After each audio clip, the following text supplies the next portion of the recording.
identifying how to fight corruption, methods as well as priorities to fight corruption at different levels. But most importantly was awareness raising of the society about the corruption.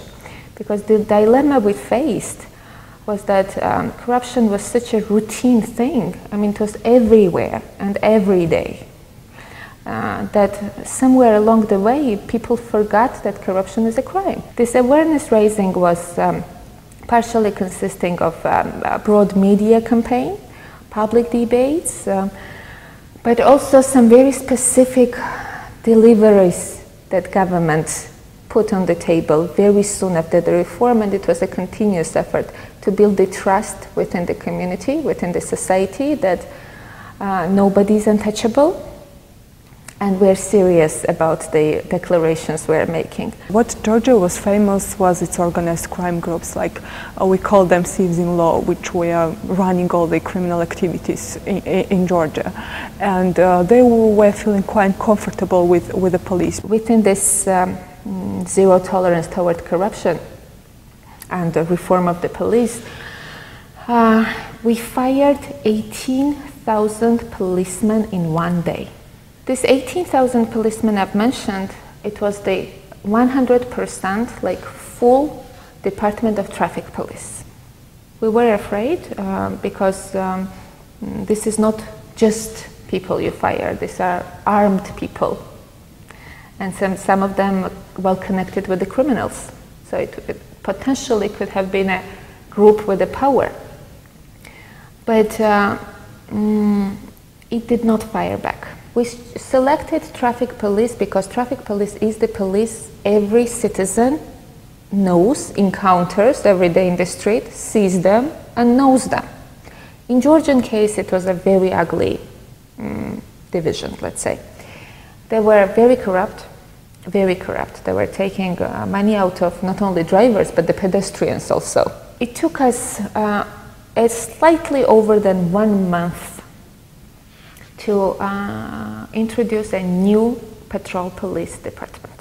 We developed very extensive but short courses, very practical courses for the new policemen to come. And this new policeman, we selected young men and women without any police experience. Some former policemen applied, some passed, but very few.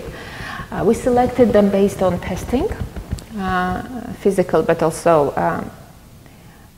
general knowledge, let's say. We were looking not for lawyers but rather smart people who can in a very short period of time acquire the knowledge that is necessary for the traffic police.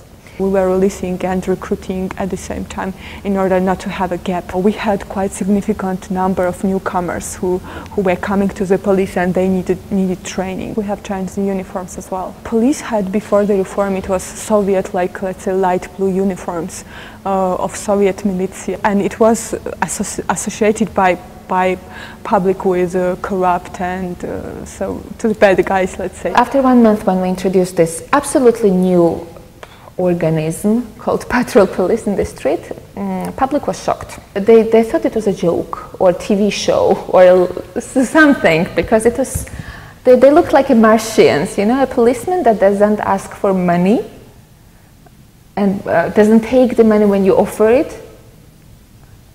It was strange. We gave to policemen something they've never had in this country: self-respect and respect of the society. And they love it. The salaries of those policemen were very low, approximately $70.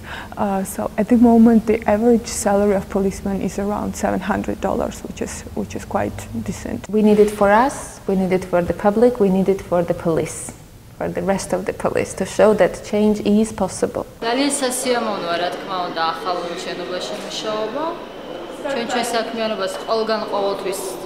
მასრულებთ, არ აქვს მნიშვნელობა რა შენობაში ვიქნებით. 2003 წელს ვიყავი ეგვიპტეში პოლიციის აკადემიაში. სადაც დავამთავრე ოპერატიული კურსი, ერთთვიანი კურსი.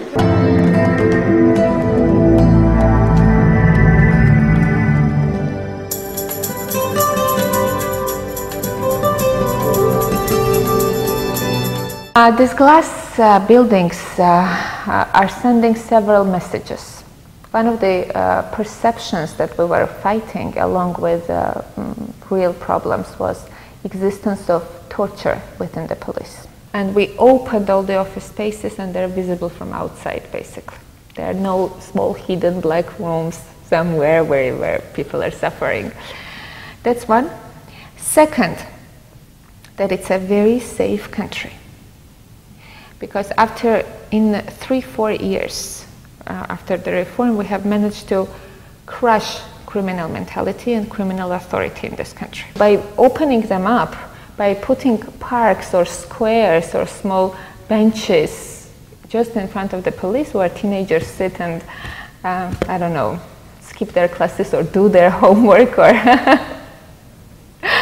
old ladies gossiping, means that we are integrating police where it belongs, and it belongs with the people.